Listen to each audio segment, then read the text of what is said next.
How you doing, fight fans? I've got CJ Vergara with me today out of Rodrigo Pinheiro, BJJ Pete Spratt Muay Thai. CJ, thanks for having me today. What can you tell me about your upcoming event here in San Antonio? I'll be fighting for Fury Fighting Championship January 24th here at Cowboys Dance Hall against Cody Williams. Okay. Now, for those of the people who don't know what Fury is, what can you tell us a little bit about Fury? And then, if you can tell me, how did you get an opportunity to fight for this organization? From what I know, Fury is a pretty young organization. I believe it's his third or fourth event. Don't quote me on that, but I know it is a young fighting promotion. I was contacted by one of their matchmakers about fighting for them, and we've been on a year layoff due to an injury, so it's been about that time to get back in the cage, and we jumped on the opportunity to get back in there, and especially in the hometown, you know. From your injury, what can you tell? What details? Don't give us too much details, but what can you tell us about what had happened before? I just I tore some cartilage, and it was to the point where I couldn't do any sort of workout. I wasn't able to stuff any takedowns or do any pull-ups or dips without feeling a lot of separation. So I had to pull out of a fight that I had planned in December, which I really didn't want to. I just knew that I couldn't put on the show that I put on for every single fight. I couldn't go out there and perform at my optimal level. So we went ahead and took care of what we had to take care of and started the rehab process. Now, right before Fury, what organizations had you been previously in? I've fought for Randy Galindo ABG Promotions. I've fought for Susie Swinger, and I've also fought for Legacy in my 3 professional fights. Actually, have a contract with Legacy right now, but since they have no shows coming up anywhere close to San Antonio or in the surrounding area, we reached out to them, told them that we want to get me back in the cage sooner than later, and they gave us the go ahead. So, being that you had been with Legacy, what can you tell us about your previous fights?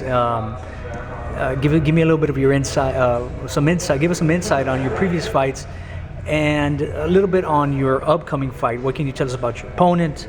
Some of those things. Well, I had a pretty good and long amateur career, including Golden Gloves boxing. I went 6-1 amateur, 2-0 boxing, and then we decided to go pro in 2011. I had 2 good fights against a couple of tough guys, and my third fight, which was for Legacy, was me really trying to go out there and prove a point and showcase the skills that we've got going on here at RP BJJ and PSMT.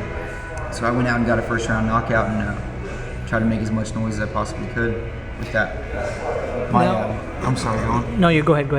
No, and with that being said, I guess we did create a good amount of waves going, because we got to step up in competition now. I'll be fighting Cody Williams, who's 8-5. I believe he's a tough guy. He's got good hands, good wrestling. So I'm excited. I'm excited to get back in there against a tough opponent.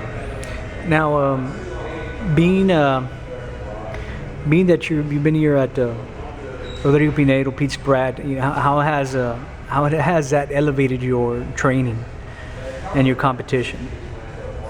It's a different element when you're working with guys of this caliber, world-class athletes. They have the mindset to be extremely successful, and they keep us in that mindset. We don't take it easy here in training. We're going 100% every single time we work out. We're also very smart about our training camps.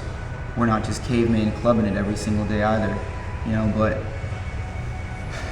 it brings a lot of confidence to me knowing that I've got the type of guys that I do in my corner.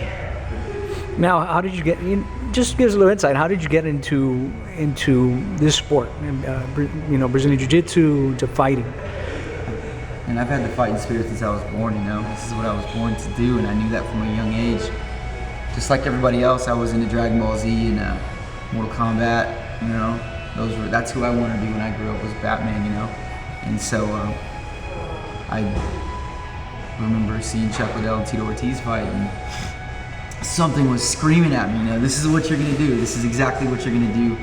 Because, I don't know, I just felt like I was meant to do this. I was having backyard fights when I was in high school, up until I got caught, kept going, finally got my parents to put me in the gym, and, you know, discovering that I caught on so fast, and this is where I belong, you know. Being that they put you in a safer element instead of a backyard, you know, what, and a little bit that you spoke on boxing, is there one particular style that you most like? You know, you got boxing, of course, you got wrestling, you got jiu-jitsu, Muay Thai. Is there something in particular that you're most comfortable with? Well, really, I like to think of his sport the way Bruce Lee used to like to describe it as the best style being no style at all. So a continuous evolution of your arsenal is what really separates a boxer wrestler from a champion fighter like Anthony Pettis, you know. So I've worked a lot on my boxing. I've worked a lot on my kickboxing, Dutch style Thai boxing, traditional Thai boxing, wrestling, jiu-jitsu. I wouldn't say that one or the other is something I want to focus on more, but I love to stand up. I'll tell you that. I love to put hands and kicks together more than anything else, and I think everybody that sees me fight knows that. Now, so you're gonna fight for Fury coming up in January. January 24th. January 24th. What's your next step? You know, after this fight, what's your either short term or long term goal? Get this W. You know, finish this fight.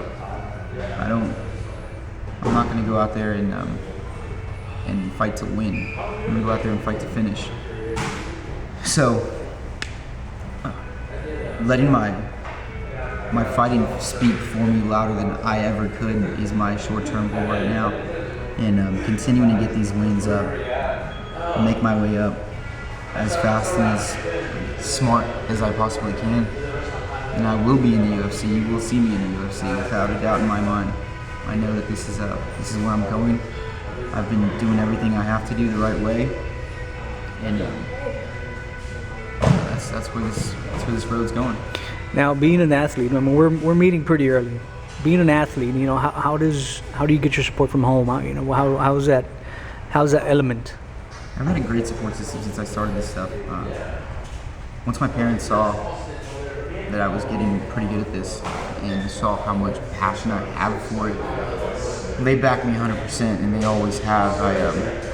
From whatever I need with gym fees, they've always helped me out with it, to supplements, to different power camps, and I've great supportive friends and family. I've got a girlfriend that loves what I do, really has learned to appreciate the sport and the amount of effort and thought and energy it takes to do this, because this is like a marriage, you know? You've got to be married to this fight thing, and you've got to think about it and dream about it and talk about it and with everything that you do. So I couldn't do this the way that I do without that support system. You know, people don't see that. You go in the cage by yourself, but you've got your team and your family and your close friends right there inside the cage with you, you know? And there's a lot more to it than the 15 minutes that people are watching in the cage. Now, there's a lot of it that goes behind the scenes. Like, we're speaking of family. Obviously, your gym is a big part of your family as well. What can you tell us about that event in January? Who else is going to be fighting on that card along with you? One of our black belt coaches in here, his name is Fabio. He actually moved back to Brazil for the time being to finish off his fight camp. He's a great instructor, great friend. He's a really stand-up guy, and I'm excited to see. I've actually never seen him fight, so it's really exciting to see him get in there and We've also got Gabe Carrillo, who